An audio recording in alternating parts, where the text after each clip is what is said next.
Everyone. तो आज हम न्यू टॉपिक को डिस्कस करेंगे जिसका नाम क्या है, राइमर-टीमन रिएक्शन, या फिर इसे आरटीआर भी कहते हैं। सबसे बेस्ट है आरटीआर कहो, नो प्रोनाउंसिएशन का झंझट। ठीक है, आज की वीडियो में की स्पेशलिटी क्या है कि अब जो ये क्लास 12th वाली वीडियोस आएंगी उसमें हम क्या करेंगे, कम से कम टाइम में क्लास 12 के केमिस्ट्री के टॉपिक को डिस्कस करेंगे। और वो टॉपिक जो सबसे इंपॉर्टेंट होती है, आरटीआर एक तरफ से एक ऐसा टॉपिक है जो क्लास 12th में भी पूछा जाता है। ठीक है, अब देखो एक बात क्या है कि यूट्यूब पे शॉर्ट ट्रिक बहुत सारे टॉपिक पे शॉर्ट ट्रिक पढ़ाए जा रहे हैं, बट मेन क्या है कि अगर तुम्हें कॉम्पिटेटिव एग्जाम ट्राई करना है तो वहां पे सबसे तुम्हें मैकेनिज्म समझना ही है। और देखो मैकेनिज्म में कोई ऐसा रॉकेट साइंस नहीं है, तुम्हें बस अपने कीमती समय में से 5 से 10 मिनट देना है। ठीक है, मतलब मिनिमम टाइम में एक बता रही हूँ 5 से 8 मिनट तक में ये पूरा आरटीआर का टॉपिक खत्म हो जाएगा। That's my surety. ठीक है, so let's start the video. अब राइमर-टीमन रिएक्शन में होता क्या है, मेनली क्या होता है कि हम बोलते क्या है कि phenol when treated with chloroform in presence of aqueous NaOH at 340 Kelvin temperature, then 2-hydroxybenzaldehyde is formed, जिसे हम लोग सैलिकल्डिहाइड भी कहते हैं। ठीक है, अब देखो एक सबसे पहला इंपॉर्टेंट बात ये है, ये याद रखो कि RTR is an electrophilic substitution reaction. इसका मतलब यहाँ से हमें ये क्लियर हो गया कि हमें इस रिएक्शन में इलेक्ट्रोफाइल तो चाहिए ही चाहिए। अब इलेक्ट्रोफाइल कैसे क्रिएट होगा, इलेक्ट्रोफाइल क्रिएट होगा जब क्लोरोफॉर्म NaOH के साथ आपस में जुगलबंदी करेगा। ठीक है, तो होता क्या है, क्लोरोफॉर्म का सबसे पहले स्ट्रक्चर बना दो CHCl3। ठीक है, तो देखो कार्बन से क्या है, 3 क्लोरीन अटैच है। क्लोरीन का नेचर कैसा होता है, -I, तो ये क्या करेगा, इलेक्ट्रॉन अपनी तरफ खींचेंगे। तो जब इलेक्ट्रॉन अपनी तरफ खींचेंगे तो कार्बन पे क्या आएगा, पॉजिटिव चार्ज। अब कार्बन पे क्या पॉजिटिव चार्ज, किसी पे भी अगर पॉजिटिव चार्ज आता है ना, और अगर हाइड्रोजन है तो हाइड्रोजन का नेचर बड़ा ही मतलब बलिदान देने वाला टाइप होता है। वो क्या करेगा, बोलेगा भाई तू मेरे इलेक्ट्रॉन ले जा। तो होगा क्या, इनके बीच में जो 2 इलेक्ट्रॉन शेयर्ड हो रहे हैं ये कार्बन के पास आ, तो अब कार्बन के पास हाइड्रोजन के इलेक्ट्रॉन आ रहे हैं, एक्स्ट्रा इलेक्ट्रॉन आ रहे हैं, अपने इलेक्ट्रॉन के साथ वो इसके भी इलेक्ट्रॉन्स रख रहा है। तो इस वजह से हम कार्बन पे माइनस चार्ज दिखाएंगे। समझ आया। अच्छा, ये सब कुछ हो किसके प्रेजेंस में रहा है, in the presence of base NaOH। NaOH काम क्या करता है, OH माइनस देता है। अब हमें पता है बेस किसको ढूंढता है, सिर्फ H+ को, उसको H+ चाहिए। समझ आया। तो वो क्या करेगा, OH माइनस H+ के साथ वाटर के फॉर्म में निकल जाएगा। अब यहाँ पे क्या बना, CCl3। ठीक, अब एक चीज समझो, कार्बन पे नेगेटिव चार्ज बहुत अनस्टेबल होता है। मतलब कार्बन पे नेगेटिव चार्ज मतलब वो प्लस इफेक्ट शो करता है। वो बोलता है मेरे इलेक्ट्रॉन्स भाई कोई ना कोई ले जाओ। तो यहाँ पे ले जाने के लिए 3 क्लोरीन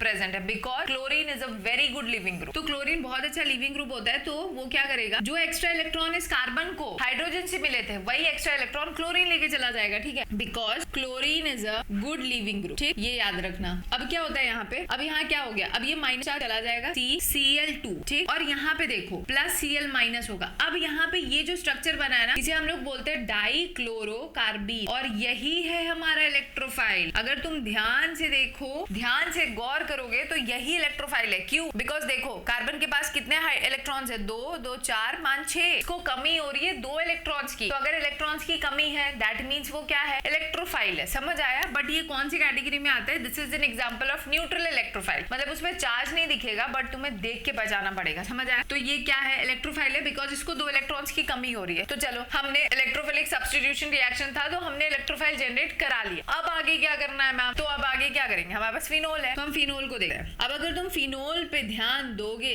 तो, और अगर तुम इस टॉपिक पे यहाँ तक पहुंचे हो, इसका मतलब तुम्हें इसके आगे का पोर्शन आता होगा। तो मैं ऐसा अज्यूम करती हूँ कि तुम्हें इसके आगे का पोर्शन आ रहा है, तो इसका मतलब तुम्हें ये पता होना चाहिए कि फिनोल का नेचर कैसा होता है, एसिडिक। फिनोल का नेचर एसिडिक होने का मतलब क्या है कि इससे जो अटैच्ड हाइड्रोजन है ये हमेशा क्या होगा, H+ के फॉर्म में निकल जाएगा। ठीक है, अच्छा अब ये होता किसके प्रेजेंस में, वही बेस NaOH। तो यहाँ वाटर निकलेगा। अब स्ट्रक्चर क्या बनेगा, अब ये अपने इलेक्ट्रॉन्स ना ऑक्सीजन को देके जाता है, तो यहाँ पे स्ट्रक्चर क्या बन जाएगा, कुछ इस तरीके से O-। इसे बोलते हैं हम फिनॉक्साइड, नाम तो सुना ही होगा। ठीक है, अब देखो यहाँ पे क्या होगा, अब हमारे पास नेगेटिव चार्ज है, ऑक्सीजन पे नेगेटिव चार्ज। ये एक लाइन सुनी होगी, फिनोल से ज्यादा स्टेबलाइज्ड होता है, मोर रेजोनेंस स्टेबलाइज्ड फिनॉक्साइड होता है। यहाँ पे रेजोनेंस होगा, तो रेजोनेंस की वजह से यहाँ पे particularly ortho and para position पे क्या होगा, नेगेटिव चार्ज दिखेगा। मतलब electron density mainly ortho and para पे बढ़ेगी। तो इसका मतलब यहाँ पे रेजोनेंस होगा, ये अपना इलेक्ट्रॉन यहाँ देगा तो यहाँ के इलेक्ट्रॉन्स यहाँ शिफ्ट होंगे। तो यहाँ पे क्या होगा, ये बॉन्ड्स एज इट इज, ये माइनस चार्ज और यहाँ डबल बॉन्ड ऑक्सीजन। अच्छा, सारे क्वेश्चंस का मैं आंसर दूंगी कि यहाँ पे ऐसा क्यों हो रहा है, मतलब इलेक्ट्रोफाइल इसी पे क्यों नहीं अटैक कर रहा है, इस पे क्यों जाके अटैक कर रहा है, ये सब कुछ आंसर मिलेगा सब। ठीक है, तो यहाँ पे अब क्या होगा, अब हमारे पास इलेक्ट्रोफाइल भी है, हमारे पास न्यूक्लियोफाइल भी है, और वो भी हमें पता है कि हमको जाना कहाँ है, मतलब यार रास्ता हमें पता है कि यही हमारी मंजिल है। तो यहाँ पे क्या होगा, हमारा CCl2 आएगा। अब CCl2 क्योंकि पता है कि ये क्या है, इलेक्ट्रोफाइल है, तो ये नेगेटिव चार्ज अपना इसको देगा, इसके साथ बॉन्ड बनाएगा। तो जैसे ही यहाँ पे बॉन्ड बनेगा तो होगा क्या, यहाँ पे कार्बन फिर से एक्स्ट्रा इलेक्ट्रॉन इसके साथ शेयर हो रहे हैं ना, तो कार्बन पे नेगेटिव चार्ज आ जाएगा और 2 क्लोरीन अटैच्ड है। ठीक है, यहाँ पे डबल बॉन्ड O। अब देखो, अब अगर तुम ध्यान से देखो तो बेंजीन की एरोमेटिसिटी डिस्टर्ब हो गई है ना, तो क्योंकि बेंजीन की एरोमेटिसिटी डिस्टर्ब हो गई है तो यहाँ पे क्या होगा कि इस कार्बन से, यहाँ पे ध्यान दो तो एक हाइड्रोजन अटैच्ड है, तो ये हाइड्रोजन यही करेगा, बलिदान देगा। ये क्या करेगा, अपने इलेक्ट्रॉन यहाँ पे जाके देके H+ के फॉर्म में बाहर निकलेगा। अब H+ है, आसपास नेगेटिव चार्ज है, तो क्या करेगा, ये इस कार्बन से अटैच्ड हो जाएगा। ठीक है, ये समझ लेना, ये निकल के इससे अटैच्ड होगा। अब यहाँ डबल बॉन्ड आएगा, इसका मतलब तो यहाँ डबल बॉन्ड, तो इस कार्बन की वैलेंसी एक्सीड हो रही है, तो ये फिर से यहाँ पे क्या होगा, ये डबल बॉन्ड यहाँ शिफ्ट हो जाएगा। अब इसका मतलब स्ट्रक्चर क्या बन गया, double double double O- carbon, carbon से अटैच्ड हाइड्रोजन और 2 क्लोरीन। समझ आया। अब वो जो स्ट्रक्चर बना है उसको हम 2NaOH मॉलिक्यूल के साथ ट्रीट करते हैं। तो जब इसको आप 2NaOH के साथ ट्रीट करोगे तो NaOH यहाँ पे क्या करेगा, OH देगा, और OH जो है कहाँ जाके लगेंगे, ये जो 2 क्लोरीन है ये गुड लीविंग ग्रुप है, तो ये निकल जाएंगे और इस कार्बन के साथ 2 OH जुड़ जाएंगे। ठीक है, तो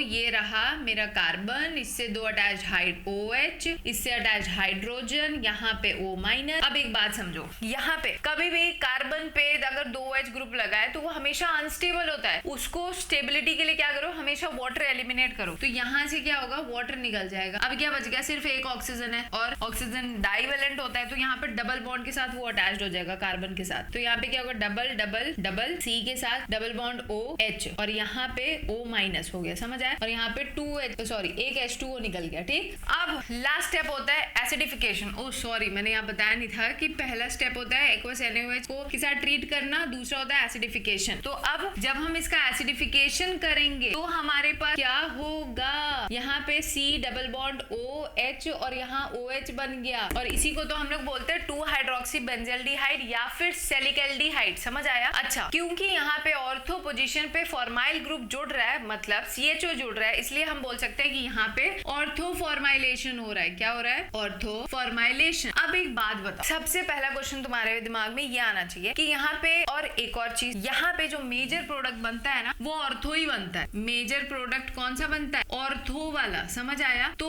पैरा वाला क्यों नहीं बनता, क्योंकि ऑर्गेनिक में अभी तक अगर तुमने पढ़ा होगा ना तो हर जगह अगर ऑर्थो पैरा बन रहा है तो पैरा ही मेनली मेजर प्रोडक्ट बनता है। तो यहाँ मेन क्या रीजन है कि ऑर्थो ज्यादा मेजर प्रोडक्ट है, तो रीजन उसका ये है कि यहाँ पे अगर तुम देखो तो ऑक्सीजन और हाइड्रोजन है, यहाँ पे ये इस पे पार्शियल पॉजिटिव चार्ज होता है क्योंकि ऑक्सीजन से अटैच्ड है, ये ऑब्वियसली बात है, ये पोलर ग्रुप होता है, ये पार्शियल नेगेटिव होगा, तो इन दोनों के बीच में हाइड्रोजन बॉन्डिंग हो जाती है। तो hydrogen bonding is providing that extra stability to ortho product. समझ आया। इस वजह से यहाँ पे ऑर्थो प्रोडक्ट मेजर क्यों होता है, बिकॉज ऑफ हाइड्रोजन बॉन्डिंग। समझ आया। तो ऑर्थो हमारा मेजर होता है बिकॉज ऑफ हाइड्रोजन बॉन्डिंग। ठीक, और एक और रीजन है। एक और रीजन क्या है, देखो अगर तुम इस वाले, अच्छा उससे पहले एक आंसर देते हैं, चलो पहले मैं वही समझा देती हूँ। अगर तुम फिनॉक्साइड को ध्यान से देखो तो फिनॉक्साइड में O- है। ठीक, इस ग्रुप के पास ना +M इफेक्ट होता है और +I इफेक्ट होता है, मतलब ये दोनों इफेक्ट से क्या होता है, बेंजीन रिंग की तरफ इलेक्ट्रॉन डेंसिटी बढ़ती है। ठीक, तो अब अगर इलेक्ट्रॉन डेंसिटी बढ़ती है तो +M भी इलेक्ट्रॉन डेंसिटी को बढ़ा रहा है और +I भी बढ़ा रहा है, बट मतलब इन दोनों इफेक्ट की वजह से ऑर्थो एंड पैरा पे इलेक्ट्रॉन डेंसिटी बढ़ रही है। बट अगर तुम ध्यान दो तो +I इफेक्ट जो होता है वो डिस्टेंस के साथ घटता है, तो मतलब +M और +M तो तीनों जगह पे इलेक्ट्रॉन डेंसिटी बढ़ा, बट +I का ज्यादा असर ऑर्थो पे होगा, इन दोनों पे, पैरा पे कम होगा। तो इस वजह से ऑर्थो पे क्योंकि इलेक्ट्रॉन डेंसिटी ज्यादा होती है, इस वजह से यहाँ पे ऑर्थो भी, मतलब हाइड्रोजन बॉन्डिंग के साथ ये भी एक रीजन है कि electron density is more at ortho than at para, hence यहाँ पे ज्यादा ज्यादा ऑर्थो प्रोडक्ट बनता है। समझ आया? फिर अब एक दूसरा क्वेश्चन का आंसर मैं ये दे रही हूँ कि क्यों यहाँ पे जो हमारा डाइक्लोरोकार्बीन इलेक्ट्रोफाइल है वो O- पे ना अटैक करके यहाँ क्यों अटैक कर रहा है C- पे? तो रीजन ये है कि C- मतलब यहाँ पे C- जो यहाँ पे क्रिएट हो रहा था और यहाँ पे जो O- है, तो C- की न्यूक्लियोफिलिसिटी हमेशा ज्यादा होती है एज कंपैरिजन टू O- की न्यूक्लियोफिलिसिटी। समझ आ रहा है? मतलब C पे माइनस चार्ज वो ज्यादा रख ही नहीं सकता, उसको है कि कोई लेके जाए बस। तो इस वजह से यहाँ पे इलेक्ट्रोफाइल O- पे ना कि C- पे आगे अटैक करते हैं। समझ आया? तो यही सब बेसिक पॉइंट थे आरटीआर रिएक्शन में। I hope it is clear. अब ये सब पढ़ने के बाद ना बस एक बार एनसीईआरटी से आरटीआर पढ़ लेना तो बहुत अच्छे से समझ आ जाएगा। और एक और बात है, कोलबेस को समझने के लिए आरटीआर का समझना बहुत जरूरी है। अगर आरटीआर का रिएक्शन और मैकेनिज्म अच्छे से समझ आ गया तो कोलबेस बस चुटियों की चीज है, ठीक है? तो आई होप वीडियो अच्छा लगा होगा। तो अगर वीडियो अच्छा लगे then do share it with your friends, like, comment and subscribe. मिलते हैं नेक्स्ट वीडियो में जिसमें हम कोलबेस रिएक्शन को डिस्कस करेंगे। तब तक के लिए अपना ध्यान रखो, पढ़ाई करो। Thank you and bye.